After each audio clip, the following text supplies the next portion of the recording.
Coucou mes 10 000 abonnés, j'espère que vous allez bien.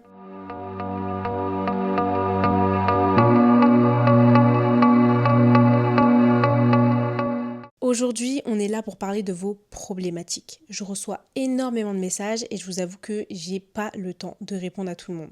J'essaye de répondre à tout le monde, mais je vais mettre des remis de 2-3 jours et en fait, ça me fait un taf énorme et je me suis dit pourquoi pas en fait regrouper plein de problématiques et en faire des vidéos YouTube où je vous donne tous les conseils que je vous donnerai en privé, mais simplement pour tout le monde parce que je pense que ça peut aider aussi énormément de personnes. Donc assis-toi, prends un thé, prends un café et on commence dès maintenant.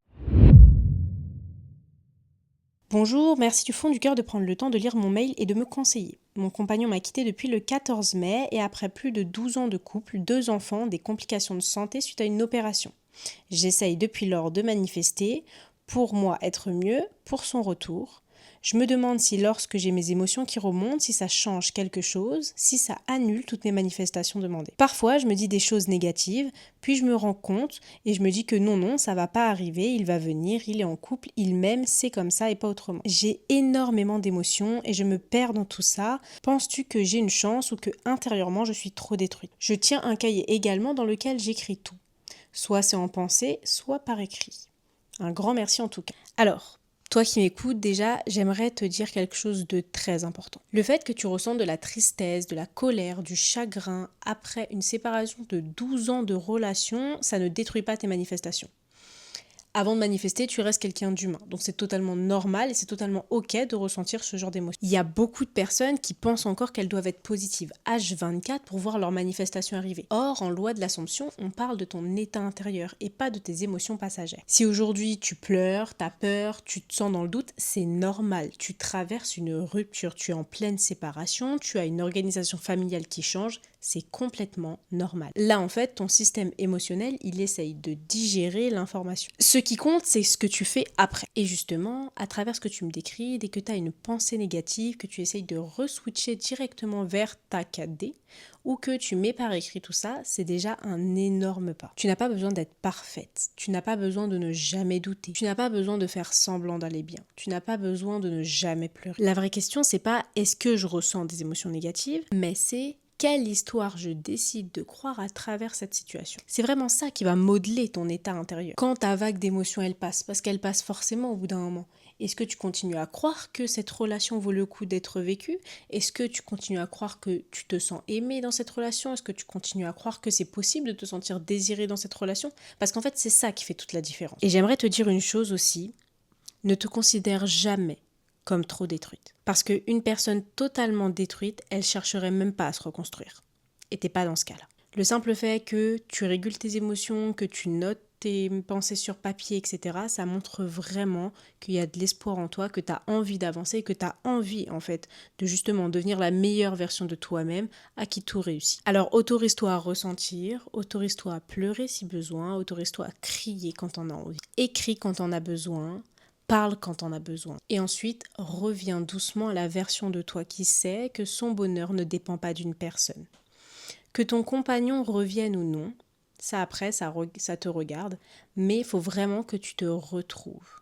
Que tu retrouves la version de toi qui connaît sa valeur et qui sait que justement, il revient et que c'est évident.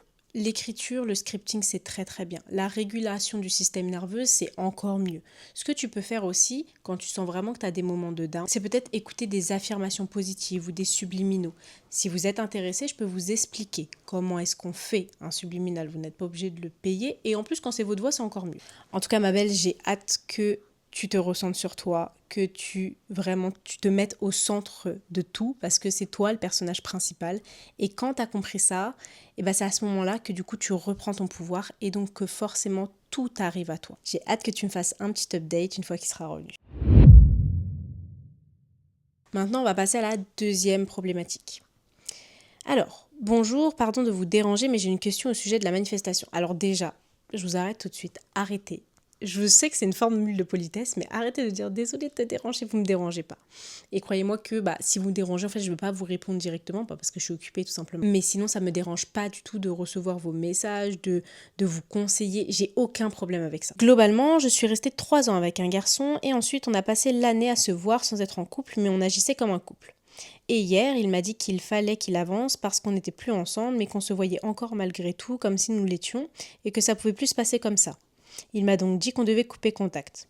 Comment je peux faire pour manifester le fait qu'il change d'avis et même qu'il décide de se remettre en couple avec moi alors qu'il a totalement été explicite sur le fait qu'il n'avait pas du tout envie d'avoir de copine pour le moment. Alors ma belle, déjà je vais te dire un truc honnête, si techniquement tu appliques la loi de l'Assomption, la vraie question c'est pas comment faire pour qu'il revienne dans ma vie, mais c'est quelle version de moi va faire qu'il revient naturellement. Je comprends totalement que ce qu'il t'a dit ça a pu te freiner et ça a peut-être pu te faire un peu de mal. Maintenant ce qu'il faut que tu retiennes en loi de l'Assomption c'est qu'on ne manifeste pas à travers des circonstances actuelles. On manifeste à partir d'un état intérieur qu'on a choisi d'assumer. Donc si tu restes focalisé sur il veut pas de relation, il veut couper contact, il a pas envie d'être en couple, malheureusement c'est ce que tu vas manifester. À l'inverse, simplement, et je vous assure que c'est aussi simple que ça, demande-toi, si j'étais déjà en couple avec lui, comment je me comporterais ? Comment j'agirais, comment je parlerais. Pas forcément avec lui, mais en général. Une personne en couple et une personne célibataire ne va pas avoir le même comportement dans la vie. L'objectif, c'est pas de lutter contre ce qu'il a dit ou d'essayer de le convaincre.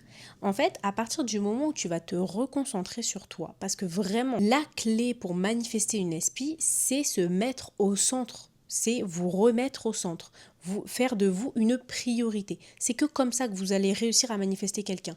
Parce qu'en fait, quand tu te reconcentres sur toi, forcément ton énergie elle change et ton énergie elle devient plus magnétique. Et donc tu deviens naturellement la version de toi qui l'attire. Il a envie de revenir vers cette personne.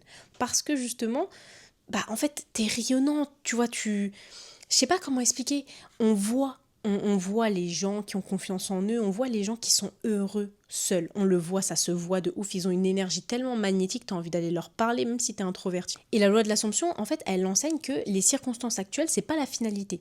C'est simplement le reflet de tes hypothèses dans le passé. Au lieu d'observer constamment ce qu'il fait ou ce qu'il ne fait pas, travaille sur ton état intérieur. Visualise la relation telle que tu aimerais la vivre et entretiens cette visualisation-là à travers des affirmations, à travers du scripting, à travers des actions concrètes sur toi en fait. Vraiment des choses qui te font plaisir mais pas forcément en rapport avec lui.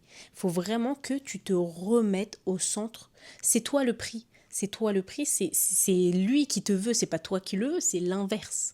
Donc du coup, forcément, il faut que tu te remettes au centre. Parce que là, dans ton discours, tu le mets sur un piédestal. Et donc forcément, pour ton cerveau, il devient impossible à atteindre. Et surtout, ne prends pas ces paroles comme argent comptant. Dans le sens où il y a énormément de gens qui vont dire non, plus jamais, plus tard, je ne sais pas de quoi est fait demain, là, je suis pas prêt pour le moment. Et les gens évoluent chaque jour. Ne sous-estimez pas la rapidité du changement mental des gens. J'ai des personnes que j'ai coachées, leur respi, elle a changé en 24 heures. Ça faisait 3 semaines qu'on était en coaching et au bout d'un moment, ils ont eu vraiment le déclic. Ils ont réussi à lâcher prise, à vraiment pas faire attention à leur 3D. Leur respi a changé d'avis en 24 heures. Ton travail, c'est pas de forcer le résultat. Ton travail, c'est de choisir ce que tu veux vivre et de persister dans l'état intérieur. N'hésitez surtout pas à me dire si ce contenu, justement, il vous plaît comme ça, si ce format vous plaît, parce qu'en fait, je me dis que du coup, j'arrive à répondre à beaucoup plus de personnes et que c'est des choses qui sont quand même assez vastes, dans le sens où si vous voulez manifester une espie, vous avez quand même quelques tips, même si c'est pas exactement les mêmes problématiques. Hey, comment vas-tu? J'ai déjà manifesté des trucs comme mon permis de conduire, mon bac, mais je n'arrive pas à manifester ma SPI. Pour l'instant, je visualise la visualisation et la transmission de pensée, mais je reste trop bloquée dans ma 3D. Je ne sais pas comment faire. Aurais-tu des conseils pour m'aider? Merci d'avance.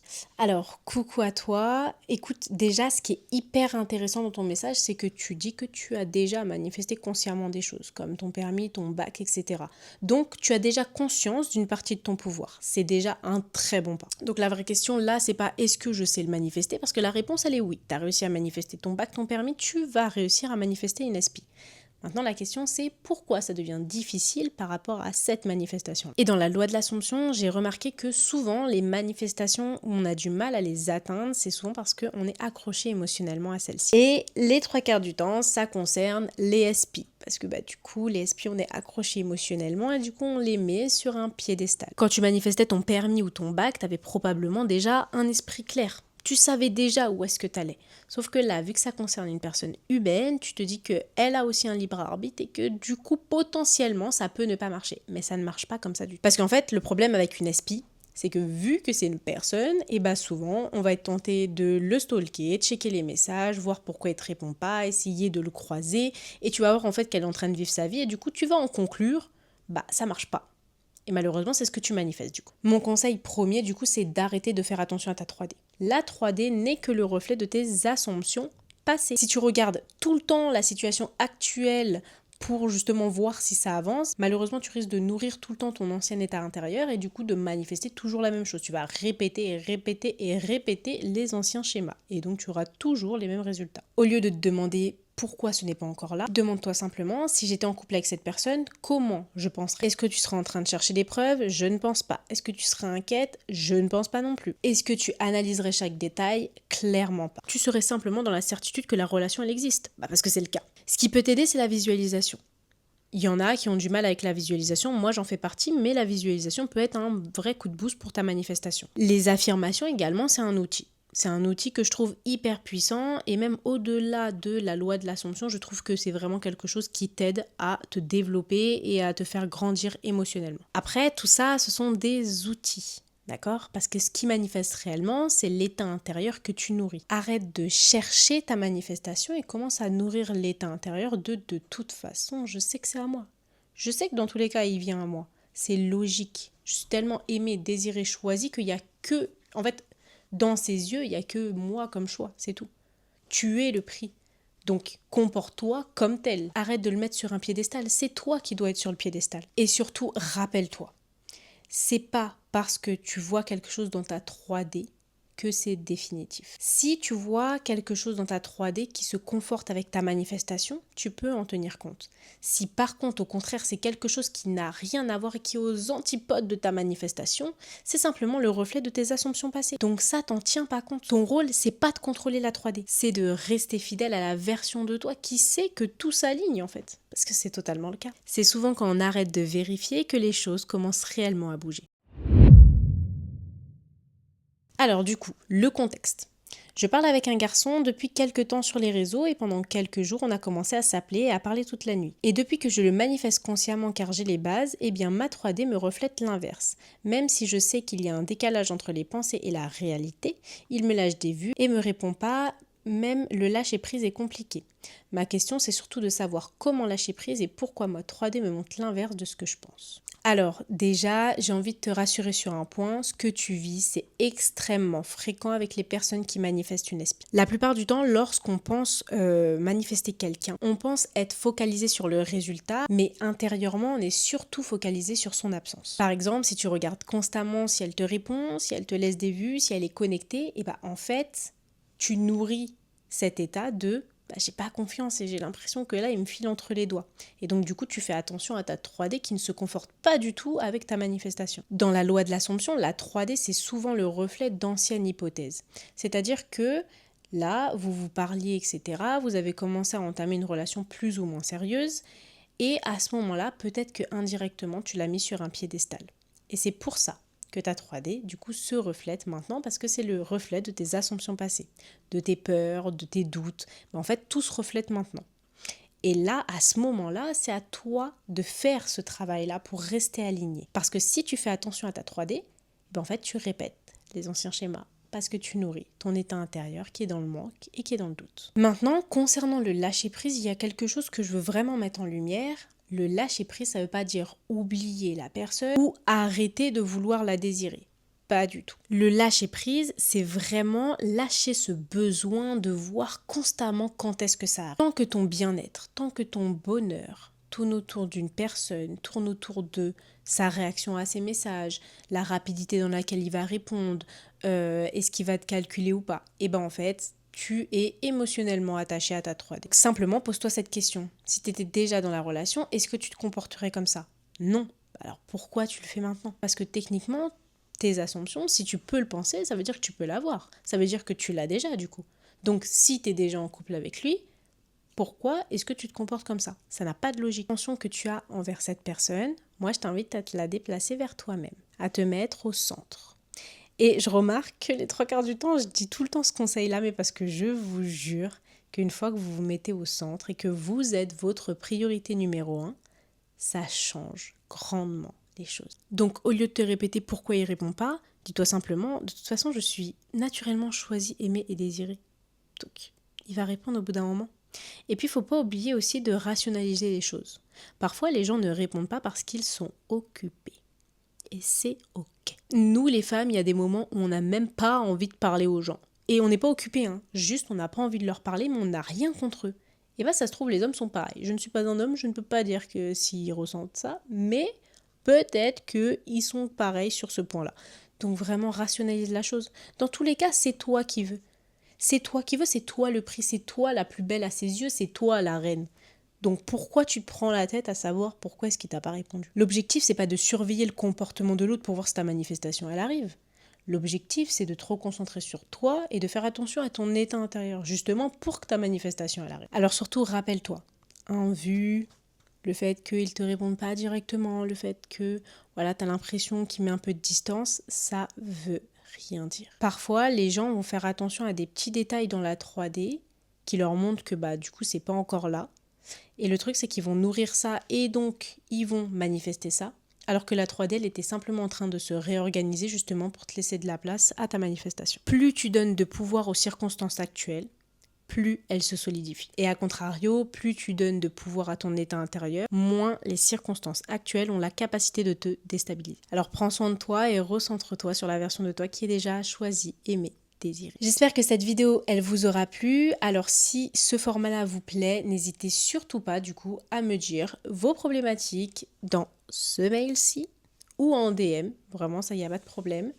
Je serais ravie de répondre. Peut-être que je ferai une vidéo par mois dans les vidéos que je vais faire tous les mois. J'en consacrerai peut-être une ou deux par mois justement pour répondre à vos problématiques parce que c'est vrai que je reçois quand même énormément de messages.